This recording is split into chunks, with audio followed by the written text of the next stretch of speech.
नमस्कार दोस्तों, स्वागत है आपका अपने YouTube चैनल बीडीपी इन्वेस्टमेंट में। और आज की इस वीडियो में हम दो स्टॉक के ऊपर बात करने वाले हैं, इन्फोसिस लिमिटेड और इंडसइंड बैंक दोस्तों। और दोनों स्टॉक को डिस्कस करने का बहुत बड़ा रीजन है। और सबसे इम्पोर्टेंट दोस्तों, इंडसइंड बैंक में एक जबरदस्त दोस्तों ट्रेडिंग अपॉर्चुनिटी बन रही है और शॉर्ट टर्म में काफी अच्छा उथल पाथल हो सकता है। क्या इंपॉर्टेंट लेवल है दोनों स्टॉक में, उसके ऊपर चर्चा करने वाले हैं। इन्फोसिस की बात की जाए तो 1299.70 का क्लोजिंग प्राइस आया है। 1.50% का दोस्तों डाउन साइड आया है। और ये स्टॉक को डिस्कस करने का रीजन क्या है, तो दोस्तों इन्फोसिस और इंडसइंड बैंक दोनों दोस्तों एक्स डिविडेंड हो चुके हैं आज। और the board of Infosys has recommended final dividend 17 rupees 50 पैसा पर equity share financial year ended March 2031, and the record date is the dividend payment is the June 2, and the dividend will be paid on July 3। तो इसी की वजह से दोस्तों आज ये गिरावट आई है 17 रुपए की यहाँ पे दोस्तों। उसी के आसपास क्लोज भी आया है, ज्यादा डाउन नहीं गया है स्टॉक। पिछले 5 दिनों में अगर बात की जाए इस स्टॉक में क्या मोमेंटम रहा, तो उसके ऊपर थोड़ा सा नजर डालते हैं। क्योंकि ये जो स्टॉक है दोस्तों बहुत ही बढ़िया और लंबा चलने वाला स्टॉक है। पिछले 5 दिनों में 1.76% की डाउन साइड है। एक मंथ के अंदर 2% का अपसाइड आया हुआ है और 6 मंथ के अंदर 20% का डाउन साइड है दोस्तों। क्वार्टरली रिजल्ट आया और वो खराब रहा, उसके बाद काफी अच्छा पिटाई हो गई स्टॉक में, एक बेस बनाने की कोशिश की, वापस से ऊपर गया है दोस्तों। एक साल के अंदर बात की जाए तो वहां पे भी दोस्तों स्टॉक में थोड़ा सा पैनिक दिख रहा है पिछले कुछ टाइम से। क्योंकि जब से रशिया यूक्रेन वॉर हुआ है उसके बाद ये स्टॉक के ऊपर प्रेशर नहीं आया है, सिर्फ ओनली आईटी पूरा sector as a down side चल रहा है। और आई इन्फोसिस में भी 14.59% का दोस्तों डाउन साइड हमें दिख रहा है एक साल के अंदर। अगर यहाँ पे डिविडेंड की बात की जाए तो यहाँ पे आज तो दोस्तों 17.50 रुपीज का डिविडेंड, इवन 27/10 का अक्टूबर का आप डेट दीजिए दोस्तों, 16.50 का डिविडेंड तब भी दिया था। 2022 में दोबारा एक बार डिविडेंड आया था मई में, वो 16 रुपए का था। इस बार दोस्तों उन्होंने 7.50, यानी कि डिविडेंड इंक्रीज हो रहा है ईयर टू ईयर। 2021 में अगर बात की जाए तो 15 रुपए का था और 2021 में भी तब 15 रुपए का था। तो 15 का 16 हुआ, 16 का 17.50 हुआ, यानी कि हर साल डिविडेंड इंक्रीज हो रहा है। अगर बात करें तो ओवरऑल डिविडेंड 2023 में आप देख सकते हैं 34 रुपीज पर शेयर का डिविडेंड आता है। 2.62% का डिविडेंड यील्ड है। और अगर इसकी हिस्ट्री देखी जाए तो आप दोस्तों स्क्रॉल कर, थोड़ा मैं नीचे करता हूँ, आप देखेंगे हर साल मल्टीपल टाइम डिविडेंड देने वाला स्टॉक है। तो ये स्टॉक आपके पोर्टफोलियो में रखने के लिए जरूरी हो सकता है दोस्तों।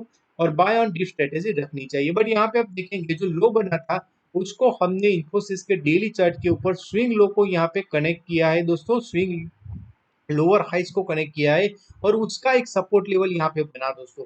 और वही सपोर्ट लेवल हमें दिख रहा है 1280 का लेवल। तो अगर कोई गिरावट में 1280 का लेवल मिलता है तो हमें बेहतरीन अपॉर्चुनिटी बन सकती है, यहाँ से बाउंस बैक हो सकता है स्टॉक। और ये जो गैप गैप डाउन हुआ था दोस्तों, उसको गैप फिल करने के लिए अब स्टॉक आ चुका है। तो मे भी एक बार दोबारा यहाँ से नीचे जाके फिर दोबारा उस लेवल को टच करेगा और 1380 के लेवल हमें दिखा सकता है। वैसे तो दोस्तों इन्फोसिस जैसा स्टॉक बाय ऑन डिप्स होता है, और क्योंकि ये स्टॉक ने अगर 5 साल का अगर रिटर्न देखे तो आपको समझ में आ जाएगा कि क्यों मैं ऐसा बोल रहा हूं कि ये स्टॉक लॉन्ग टर्म में आपको बिल्कुल से बाय करना ही चाहिए। क्योंकि ये स्टॉक ने 5 साल में 106% का रिटर्न दिया है। अगर लंबी अवधि की बात की जाए तो 11,113% का रिटर्न दिया है। 12888 का रिटर्न आया है। अगर किसी ने दोस्तों गलती से भी बाई कर लिया होता 2000 में, तो फिर वहां से एक अच्छी अपसाइड मोमेंटम आई है। इसमें दोस्तों बोनस और डिविडेंड कैलकुलेटेड नहीं है दोस्तों। तो ये बहुत ही बढ़िया स्टॉक है, इन्वेस्टमेंट ग्रेड स्टॉक है।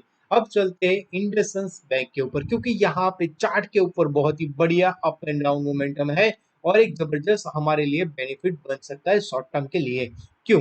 तो पहले तो यहाँ पे इसको भी डिस्कस करने का एक रीजन है। बट पिछले 5 दिनों में क्या कारोबार रहा उसके ऊपर थोड़ा सा नजर डाल देते हैं। क्योंकि पिछले 5 दिनों में इंडसइंड और पूरा बैंकिंग सेक्टर, आप सबको पता है कि बैंक निफ्टी जो है वो बहुत ही बढ़िया अपसाइड मोमेंटम में हमारे साथ चल रही थी। एक मंथ के अंदर दोस्तों 12% का रिटर्न दिया हुआ है और 6 मंथ के अंदर 7.40% का रिटर्न है। और इन यहाँ पे भी दोस्तों 14 रुपीज का डिविडेंड डिक्लेयर किया गया है इंडसइंड बैंक के अंदर, जो फाइनल डिविडेंड दोस्तों डिक्लेयर किया हुआ है। और कंपनी ने दोस्तों वो subject to approval share holder at the AGM, और कंपनी ने फिक्स किया है जून 2 और डिविडेंड पेमेंट के लिए। अगर यहाँ पे बात करें डिविडेंड हिस्ट्री के ऊपर तो 2023 में 14 रुपए का डिविडेंड, 2022 में 8.50, 2021 में 5 रुपीज का, 2019 में 7.50, 2018 7.50, 17 6 रुपीज, 16 4.50, 15 4 रुपीज, यानी कि कंटिन्यूअस ये कंपनी भी डिविडेंड दे रही है और अपना अमाउंट जो है वो इंक्रीज कर रही है। तो ये भी बहुत ही बढ़िया बात है। बट यहाँ पे चार्ट हमें क्या बोल रहा है, तो यहाँ पे आप देखेंगे कि यहाँ पे डेली चार्ट के ऊपर इंडसइंड बैंक के हमने रेजिस्टेंस जो जॉन था वो लेवल था 1265 का, उसको तोड़ दिया और उसको दोबारा रिटेस्ट किया, बट उसके ऊपर ही क्लोज आ रहे थे। अब नीचे की तरफ आप देख सकते हैं 1265 का आप बहुत ही बढ़िया सपोर्ट लेवल हमें दिख रहा है। यहाँ पे दोस्तों यहाँ से कंटिन्यूअस रैली हुई थी और वहां से एक बहुत ही बढ़िया अपसाइड मोमेंटम दिखा है। यहाँ पे पॉज मोमेंटम लिया है स्टॉक ने, और पॉज मोमेंटम का अपर साइड का ब्रेकआउट हम बोल सकते हैं 1300 का, आप ले लीजिए 1300 के ऊपर टिकना स्टार्ट करे तो यहाँ पे नए अच्छे फास्ट लेवल देख सकते हैं। और आरएसआई जो है यहाँ पे आप देखेंगे कि एक स्टेडी मोमेंटम चल रहा है पिछले कुछ दिनों में, तो आरएसआई भी दोस्तों अभी 70 के ऊपर है, बट थोड़ा सा नीचे आ सकता है क्योंकि आरएसआई जो है जब भी ओवरबॉट जोन में गया है तो फिर हमें करेक्शन की ओर लेके गया है खींच के, तो हमें थोड़ा सा सावधान रहना पड़ेगा। यहाँ पे एक बार वो लेवल को क्रॉस करता है 1300 को, फिर हमें नए हाई लेवल मिल सकते हैं और आरएसआई भी स्ट्रेच आउट हो सकता है। बट यहाँ पे बड़े ब्रेकआउट का लेवल है तो यहाँ पे डेफिनेटली 1265 के स्टॉप लॉस के साथ बाय करना बनता है दोस्तों। बहुत ही बढ़िया मोमेंटम यहाँ पे आपको दिखा सकता है ये स्टॉक, ऐसा मेरा पर्सनल व्यू है दोस्तों, कोई रिकमेंडेशन नहीं है।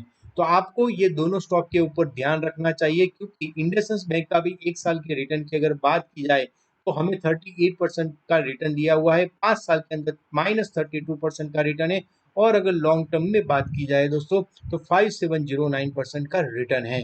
तो बहुत ही बढ़िया स्टॉक, दोनों स्टॉक बहुत ही बढ़िया रिटर्न दिए हुए हैं, लॉन्ग टर्म अच्छा है। तो यहाँ पे आपको जो स्ट्रेटेजी बताई गई उसको आप एनालिसिस कर सकते हैं और आप अपने फाइनेंशियल एडवाइजर की सलाह लेके यहाँ पे इन्वेस्ट कर सकते हैं। अगर आपको दोस्तों स्टॉक मार्केट में कुछ भी नहीं आता है तो आप दोस्तों एंजल वन का जो रिसर्च का कॉल आता है उसका भी इस्तेमाल कर सकते हैं, वो भी काफी उपयुक्त साबित हो सकते हैं। तो उसके लिए आपको एंजल वन में डीमेट अकाउंट ओपन करना पड़ेगा, इसके लिए लिंक डिस्क्रिप्शन बॉक्स में डाली हुई है, और इसमें कोई चार्ज, हिडन चार्ज नहीं है दोस्तों, फ्री में अकाउंट ओपन हो जाएगा। 1 साल का एएमसी दोस्तों फ्री है, और आपको फ्री ब्रोकरेज भी ऑफर मिला जाएगा दोस्तों, और हमारे और एड से 3 मंथ का प्रीमियम सर्विस भी आपको फ्री में मिलेगा। तो जरूर से आप नीचे दिए हुए दोस्तों डिस्क्रिप्शन बॉक्स में दिए गए लिंक पे क्लिक करके आप अपना डीमेट अकाउंट ओपन कर सकते हैं। ये जो वीडियो है दोस्तों एजुकेशनल पर्पज के लिए ही बनाया गया है। मिलते हैं नेक्स्ट वीडियो में, धन्यवाद दोस्तों। Thank you very much. अगर आपको वीडियो अच्छा लगे तो लाइक कीजिए, शेयर कीजिए, सब्सक्राइब